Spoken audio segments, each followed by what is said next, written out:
Friends, welcome to Hemis kitchen. ஹெமிஸ் கிச்சனில் இன்றைக்கி என்ன ரெசிபி செஞ்சு காட்ட போகிறேன்னா சாம்பார் தாங்க வைக்க போகிறேன். அதுவும் சாம்பார் பொடி வீட்டிலையே வறுத்து அரைச்சி நான் எல்லா காய்கறிகளும் போட்டு சாம்பார் வைக்க போகிறேன். அந்த சாம்பார் ரொம்ப டேஸ்ட்டாக இருக்கும். நம்ம ஹோட்டல்ல எல்லாம் போனாக்கா இந்த மாதிரி சாம்பார் சாப்பிட்ணுன்னு நினைக்கிறவங்க நான் வச்சு காட்டுற மெத்தடில் வச்சு பாருங்கள், அவ்வளோ டேஸ்ட்டு சூப்பராக இருக்கும். அந்த சாம்பார் எப்படி செய்கிறதுன்னு வாங்க பார்க்கலாம். சாம்பார் எல்லாருமே வைப்போம். நார்மலாக குழம்பு தூள் போடுவோம், இல்லைன்னா இன்ஸ்டண்ட்டாக கிடைக்கக்கூடிய சாம்பார் பொடி போட்டு வைப்போம்.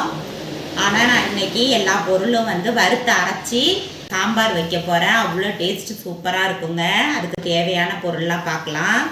பாருங்கள், காஞ்ச மிளகாய் காரத்துக்கு தகுந்த மாதிரி எடுத்துருக்கிறேன். நான் ஒரு 2 வேளைக்கு பயன்படுத்துகிற மாதிரி சாம்பார் பொடி இன்றைக்கி செஞ்சு காட்டுறேன்.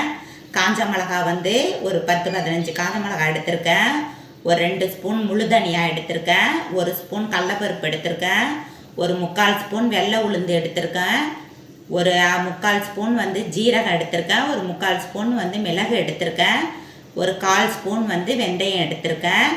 இதை லைட்டாக மணம் வர்ற அளவுக்கு வறுக்கணுங்க. ரொம்ப கருக வறுத்திங்கன்னா சாம்பாரோட டேஸ்ட்டு மாறிடும்.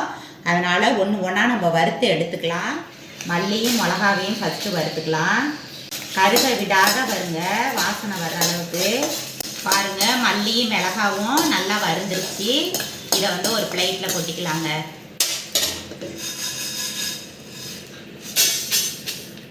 இப்போ நம்ம எடுத்து வச்ச கடலைப்பருப்பையும் போட்டுக்கலாம், உளுத்தம்பருப்பையும் போட்டுக்கலாம். மிளகு, சீரகம், வெந்தயம் எல்லாத்தையுமே போட்டுக்கலாம். போட்டுட்டு நல்லா மணம் வர்ற அளவுக்கு வறுத்து விடுங்க. வறுக்கிற பக்குவம் தாங்க சாம்பார் நல்லாயிருக்கும். அதனால் கருகாமல் நல்லா பொன்னிறமாக வறுக்கணும். கைவிடாத வறுத்து விடுங்க. இந்த மாதிரி வறுத்து அரைச்சி சாம்பார் பண்ணும்போது ஹோட்டலில் சாப்பிட்ற மாதிரியே இருக்கும் இந்த சாம்பார். நான் எல்லா காய்கறிகளும் போட்டு தான் இன்றைக்கி சாம்பார் பண்ணுறேன். ஒரு சிலர் சாம்பார்னாலே இப்போ பிடிக்காதும்பாங்க. ஆனால் நான் சொல்லித்தர மெத்தடில் சாம்பார் வச்சு பாருங்கள், டேஸ்ட்டு சுவையாக அவ்வளோ அட்டகாசமாக இருக்கும். திரும்ப திரும்ப இந்த மாதிரி சாம்பார் வைக்க சொல்லி கேட்டு சாப்பிடுவாங்க. பாருங்கள், நல்லா செவந்துருச்சு. இதையும் ஒரு பிளேட்டில் மாற்றிக்கலாம். பாருங்கள், கொஞ்சம் கருவேப்பிலை எடுத்திருக்கேன். ஒரு 2 கொத்து கருவேப்பிலை போட்டால் போதும், ரொம்ப போடாதீங்க, 2 கொத்து போதும். இந்த கருவேப்பிலையும் நல்லா வறுத்து விட்டுடலாம். அந்த ஈரப்பதம் போகிற அளவுக்கு வறுத்து விடுங்க. இதுலேயே நான் ஒரு கைப்பிடி அளவுக்கு தேங்காய் எடுத்திருக்கேன், அதையும் போட்டு வறுத்துக்கலாம். இந்த பொடியை நிறையா பண்ணி கூட நீங்கள் ஃப்ரிட்ஜில் எடுத்து வச்சுக்கலாம், அப்பப்போ பயன்படுத்திக்கலாம். தேங்காய் போட்டிருக்கோமே கெட்டு போய்டுன்னு நினைக்க வேண்டாம். தேங்காய் நல்லா ட்ரையாக ஆக்கிடணும், நல்லா ஈரப்பதம் இல்லாத அளவுக்கு வறுத்து விடணும். ஃப்ரிட்ஜில் வச்சுக்கிட்டிங்கன்னா இந்த சாம்பார் பொடியை ஒரு மாதத்துக்கு கூட பயன்படுத்தலாம். நம்ம பருப்பை வேக போட்டுக்கலாங்க. நான் டீ குடிக்கிற கிளாஸால் 1 கிளாஸ் துவரம் பருப்பும் 1/2 கிளாஸ் பாசி பருப்பும் எடுத்தேன். நல்லா 4-5 முறை கழுவிட்டு தண்ணி ஊற்றி வச்சுருக்கிறேன். இது கூடவே சேர்க்க வேண்டிய பொருள் என்னன்னு பார்த்தீங்கன்னா, ஒரு 4-5 பச்சை மிளகாய் எடுத்திருக்கேன். 100 கிராம் சின்ன வெங்காயம், ஒரு 50 கிராம் பூண்டு உரித்து வச்சுருக்கேன். அதையும் நம்ம இது கூட சேர்த்துக்கலாம்.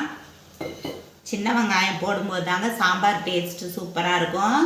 கட்டி பெருங்காயம் எடுத்திருக்கேன், அதையும் போட்டுக்கலாம். 3 தக்காளி பழம் எடுத்திருக்கேன், அதையும் நம்ம இதோட கட் பண்ணி சேர்த்துக்கலாம். ஒரு 1/4 ஸ்பூன் மஞ்சத்தூள் சேர்த்துக்கலாம். இது கூடயே சமையலுக்கு பயன்படுத்துகிற எண்ணெய் 1 ஸ்பூன் சேர்த்துக்கலாம். இப்போ ஏற்பட்ட துவரம் பருப்பாக இருந்தாலும் வெந்துடும். கொஞ்சம் 1/4 ஸ்பூனுக்கு குறைவாக ஜீரகம் சேர்த்துக்கலாம்.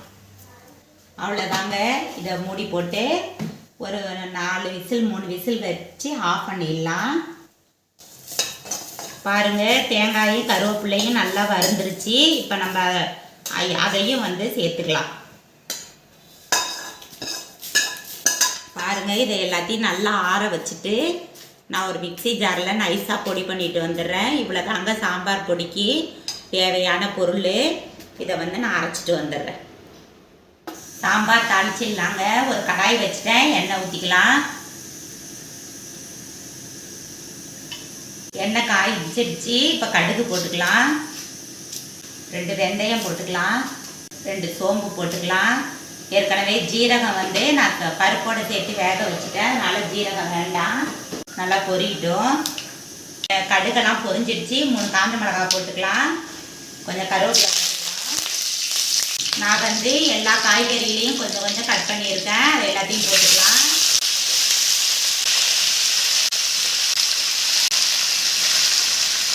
நான் காய்கறி என்னென்ன போட்டிருக்கேன்னா அவரைக்காய், பீன்ஸு, கத்திரிக்காய், வாழைத்தண்டு, முள்ளங்கி, சவுச்சவ்வு எல்லா காயுமே போட்டிருக்கேங்க. உங்களுக்கு எந்த காய் விருப்பம் இருக்கோ அந்த காயை நீங்கள் சேர்த்து சாம்பார் பண்ணலாம். அப்படியே வதக்கி விட்டுடலாம். பாருங்கள், காயெல்லாம் நல்லா வதங்கிக்கிட்டு இருக்கு. இந்த ஸ்டேஜில் நான் சாம்பார் பொடி ஒரு வேலைக்கு தாங்க அரைச்சேன். சாம்பார் வந்து நான் நிறையா வைக்கிறதுனால நான் எல்லா சாம்பார் பொடியும் சேர்த்துக்கிறேன். எனக்கு கரெக்டாக இருக்கும் இந்த சாம்பார் பொடி. அப்படியே சாம்பார் பொடி போட்டுட்டு மாவை ஒரு வதக்கிட்டு அதுக்கப்புறம் நம்ம தண்ணி ஊற்றிக்கலாம். அருமையான வறுத்த அரைச்ச சாம்பார் வந்து அவ்வளோ டேஸ்ட்டாக இருக்குங்க. இதே மாதிரி வச்சு பாருங்கள். நம்ம ஒரே மாதிரி சாம்பார் பண்ணாமல் இந்த மாதிரி டிஃப்ரெண்ட்டாக பண்ணும்போது வீட்டில் உள்ளவங்க கூட எல்லோரும் விரும்பி சாப்பிடுவாங்க. இதுக்கு தேவையான அளவுக்கு தண்ணி ஊற்றி காயை வேக வச்சிடலாம்.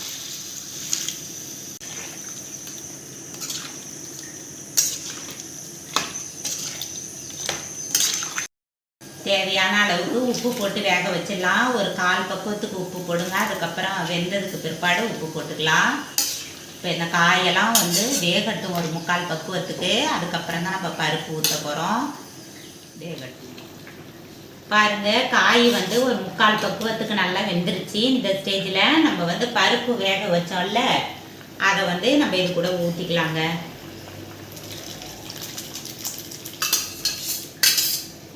பருப்புலேயே நம்ம வெங்காயம், தக்காளி, பெருங்காயம், பூண்டு, ஜீரகம் எல்லாமே போட்டுட்டோம். அதனால் வந்து பருப்பு எடுத்து அப்படியே ஊற்றிக்கலாம். பாருங்கள், வெங்காயம்லாம் இந்த மாதிரி முழுசாக தான் இருக்கணும். அப்போ தான் டேஸ்ட்டாக இருக்கும் சாம்பார். பருப்பையும் ரொம்ப குழைவாக வேக வச்சிடாதீங்க. கொஞ்சம் மலர்ந்து வெந்தால் போதும். ஒரு இலந்த பழம் சைஸுக்கு நான் புளி எடுத்து ஊற வச்சுருக்கேங்க. நம்ம புளியும் கரைச்சி ஊற்றிக்கலாம் இந்த ஸ்டேஜில்.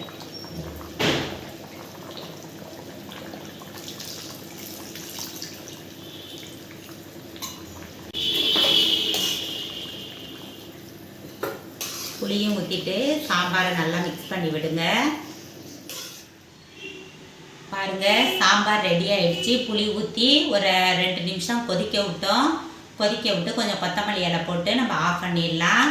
அருமையான வறுத்த அரைச்ச சாம்பார் ரெடி ஆகிடுச்சு. இதே மாதிரி ஒரு சாம்பார் நீங்களும் செஞ்சு பாருங்கள். டேஸ்ட்டு அவ்வளோ அட்டகாசமாக இருக்கும்.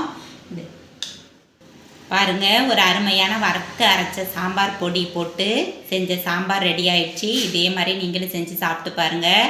டேஸ்ட் அவ்வளோ சூப்பராக இருக்கும். இந்த வீடியோ பிடிச்சிருந்ததுன்னா நம்ம சேனலுக்கு மறக்காமல் லைக் பண்ணுங்கள், ஷேர் பண்ணுங்கள், சப்ஸ்கிரைப் பண்ண மறந்துடாதீங்க. பக்கத்தில் இருக்கிற பெல் பட்டனை கிளிக் பண்ணிவிடுங்க. தேங்க்யூ.